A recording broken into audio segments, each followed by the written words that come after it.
Hello everyone. Welcome back to another episode of the Squatter Camp podcast. A lot has been happening, man, for the past few days, and I'm still shocked. I don't know where to start. I don't know how to connect these dots. You see, fighting a criminal syndicate crime, it's a very complex task, man, and it needs people like General Mkhwanazi and the experts, people who are well trained to be able to trace everything and connect the dots. You know, this issue of Cat Matlala, it's not just an average issue that an average person can be able to connect the dot. It needs very much experienced people in the, in SAPS, and this is one of the most powerful individuals. One of the most powerful. He was holding SAPS like this with balls. South Africa.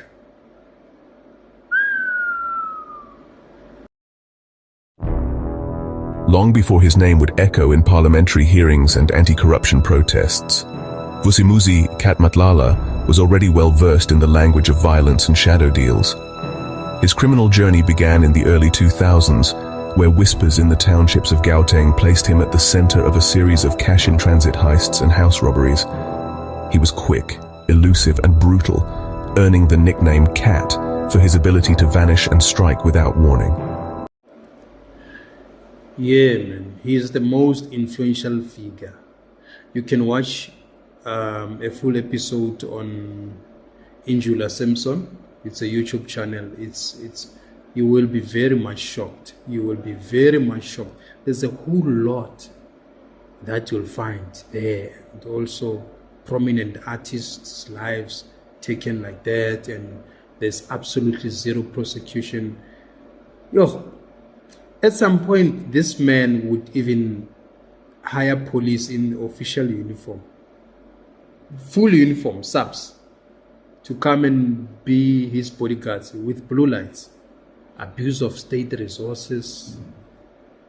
Corruption is very rife in South Africa.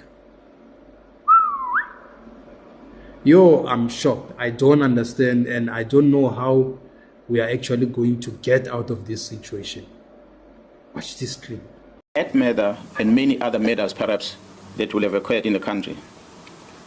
On the 30th December 2024, the ballistic expert issued a ballistic report which linked these firearms not only with the murder of Mr. Swart, but these firearms were linked with a number of high-profile cases. And these cases include very high-profile South African artists that were murdered in Gauteng, which occurred dating back as far as 2021. I'm not going to mention them, but we have them on record. Although he had been replaced as Minister of Police in 2024, Becky's name soon entered the spotlight again. A July 2025 investigation by News 24 revealed that Becky had stayed twice in Matlala's private luxury penthouse at the Capitol in Menlyn Main, Pretoria, during January 2025. The penthouse was leased in Vusi's name until April 2025. Around the same time, the 50 million rand SAPS contract payout was underway. Becky claimed that he didn't know Vusi personally and said there was nothing untoward about the stay. As I'm sitting here and thinking what exactly transpired, and I mentioned on my other episode, I think the last two episodes, the one that I shot with this issue particularly, that politicians during the day, they wear suits, they look nice, decent, and in the dark, they are criminals. They are hardcore criminals. They meet with these criminals. They have discussions with these criminals. And, this is one isolated issue. And I can promise you now, there's many other issues that we don't know of as citizens of this country. Then you ask yourself, the people who are supposed to govern us, to lead us, and to make our country safe are the ones who are actually exposing us to this kind of activities. This is completely a shock to me, because if someone like this wants to eliminate you, it means you're gone. You're literally gone. And General Mkhwanazi's security has been beefed up because he stepped on other people's toes, including the former police minister Mkhwanazi, sleeping in a penthouse some days before the contract could be signed. I'm like, yo, it's like a baton. They hand over, Mkhwanazi handing over to Mchunu, and it's so scary, man. So scary. And the DA has laid criminal charges against Mchunu. But I feel more like there's a whole more that we don't know to this issue. And even if we say we need a commission of inquiry, how many commission of inquiries did we have about these particular political killings and whatsoever? And again, the Zondo Commission culprits have not been prosecuted. It's worrisome. Mchunu for deliberately lying to Parliament, meaning he's committed an act of fraud. So as the DA, we're not going to sit idling by to watch ministers directly lying to Parliament. You can feel the shifts in Parliament. So, number one, to have 7 people in crime intelligence arrested. He has broken regulations and rules in terms of Parliament, and he's broken the law. We had a parliamentary committee meeting, and it was very clear from his answer that he had told us that he does not know a certain Mr. Brown Mkhwanazi. He has, however, changed his mind in the meantime and put out a statement on the 9th of July, which was yesterday, to say that he does indeed know the gentleman, and while he's not an associate of him, he is a comrade. This is completely misleading Parliament, is completely lying to us, and we would like to know what the minister's motive behind this is. Part of the reason why we joined the government is to make sure that we root out corruption, we make sure we fight crime. We are here for accountability, we are here for South Africans, and we are here to make sure that we clean up the South African police services so that we have credible people in place with integrity to make sure that our country is safe and that our citizens can live in a country free from fear and being able to walk in the streets daily to make sure that they live a better life. Shem, Democratic Alliance is just scratching on the surface, This issue is too deep than Mchunu on his own, individually, as a politician. This issue is very, very, very deep, and I wish they can, I don't know, dig deeper in which way, because we can't afford to have another commission of inquiry, because General Mkhwanazi has given us a free national dialogue, not with that 700 million nonsense of Ramaphosa. He gave us a free national dialogue that we must now start questioning ourselves. And, I feel like the whole ANC is rotten. The whole ANC is rotten. These people were never ready to govern. These people were never ready to govern. The ANC was never ready to govern. Those were gangsters that we took from prison, political prisoners, and we put in government to run the administration. They were never really ready to do this thing. And it is worrisome when we see things like this, that the rot is so deep, so deep, that we don't even know where to begin. General Mkhwanazi did a very, very good job by blowing the horn. I would have done so. People are saying he crossed his line, he was not supposed to. No. Sometimes when someone who's a superior undermines you and wants to shine, knowing very well that they are corrupt and they themselves are not clean, and they want to portray you as a bad guy, you can cross that line. He crossed that line deliberately so, and he did a good job, because he's challenging us as citizens also. In the next elections, when we vote, you think we're gonna vote for the ANC? Anyone who will be voting for the ANC they'll be doing that at their own accord, because it's rotten. This system is rotten.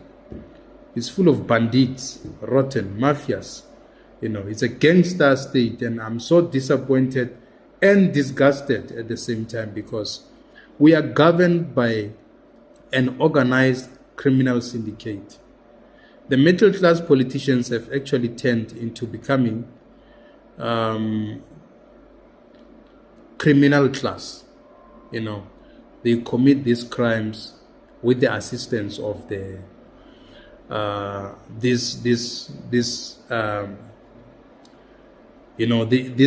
this criminal cartel that helps them to actually get rid of people they don't like. And even in the ANC, you remember the Sindiso Makakla story, and you would know that politicians kill one another, they assassinate one another. That's the kind of politics that we find ourselves in, that the same ANC, and they started this thing long time ago with the likes of Abu Krizani.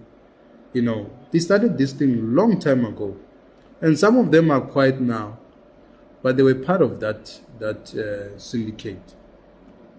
So this thing, it's worrisome as a country that we are actually ruled by wolves in sheepskin, in a sense that criminals have got more power and they can do whatever they want to do, and nothing will happen to them.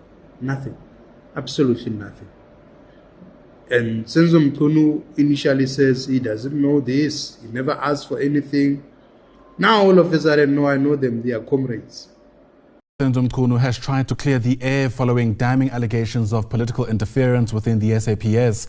In a statement today, Mchunu has confirmed knowing one of the men who's said to have had a hand in the disbanding of the much-talked-about political killing stars team. Now, KZN Police Commissioner Mkhwanazi has set tongues wagging after drawing links between the minister and a Brown Mkhwanazi, whom Mchunu initially denied knowing. The minister has now come out to say that he does know this man, saying that he's just a comrade. I beg your pardon. Yes, he's just a comrade, but not an associate. That statement goes on to say that he does not know controversial businessman Vusimuzi Cat Matlala, who's said to pull the strings in the dark world of corruption and patronage. However, Mchunu says he initiated a review of an SAPS tender connected to... So, sorry. Senzo Mchunu will never survive this. I don't know whether to call him Minister Senzo Mchunu, but I've lost respect for this man. He will never survive this. He really needs to be strong to survive this, because everything now is on the table now. All of a sudden you know them. They are your friends now. Comrade. You see this thing of comrades. Viva comrades, Amanda. It's promoting nonsense. It's a promotion of nonsense. If you hear people calling each other, comrade, no, forward, comrade. Let's push, comrade, let's do this. You must know that somehow they are having certain deals, shady deals. Politics is so dirty.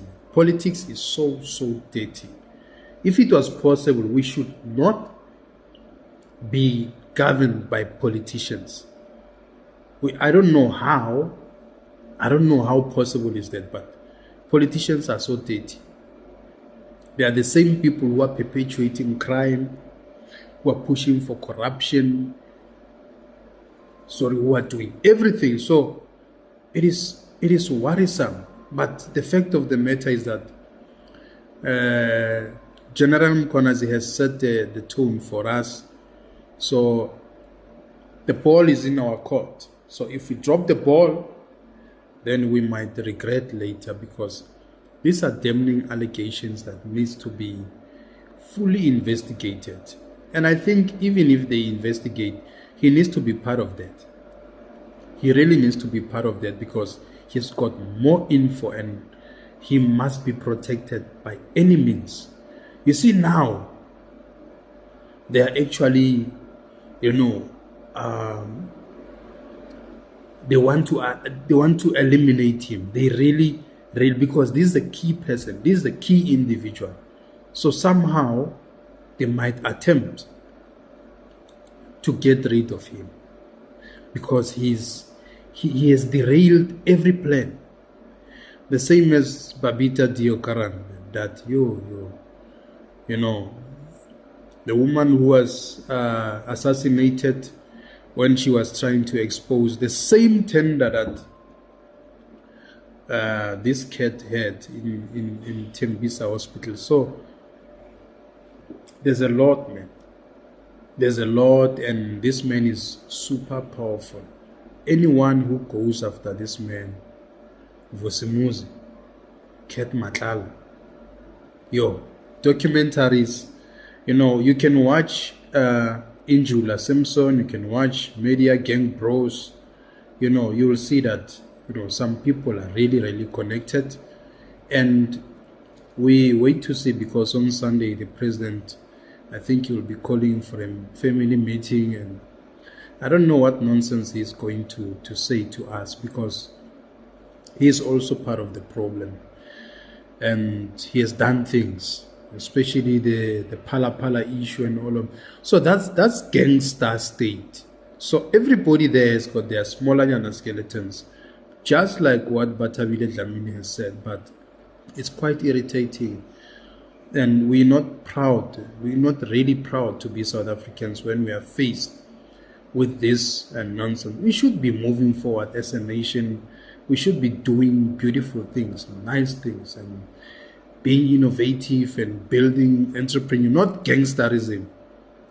Now we are promoting gangsterism, that everybody wants to be like Vusicat, Vusi Matlala. No, we want to be like Cat Matlala. Everybody would want to. You remember when Thabo Bester story came out? Everybody wanted to be Thabo Bester. These young kids. This is what we are teaching to our kids. That, if you are a gang leader, you are untouchable, then you can do whatever you want to do. I don't know what happened to running a clean administration and peacefully so. So we are like a war zone kind of country where gangsters and criminals, it is their paradise. They do as they please. And you want to thank General Mkhwanazi for bringing this out, because we wouldn't know. We wouldn't know that people are, there's parallel states. Some people are running parallel states. Captured the whole police. Blue lights. Loyalty to Vusicat Matlala. If you don't listen to him, you'll have some troubles. You'll have some serious problems. I don't know, South Africa. I'm still shocked. I don't want to say much, but, these kind of stories are so disappointing. Maybe, I don't know what will Cyril Ramaphosa say to us about this. I don't know. I feel despondent. I'll see you next time. Sign out. Sharp Squatters. Lieutenant.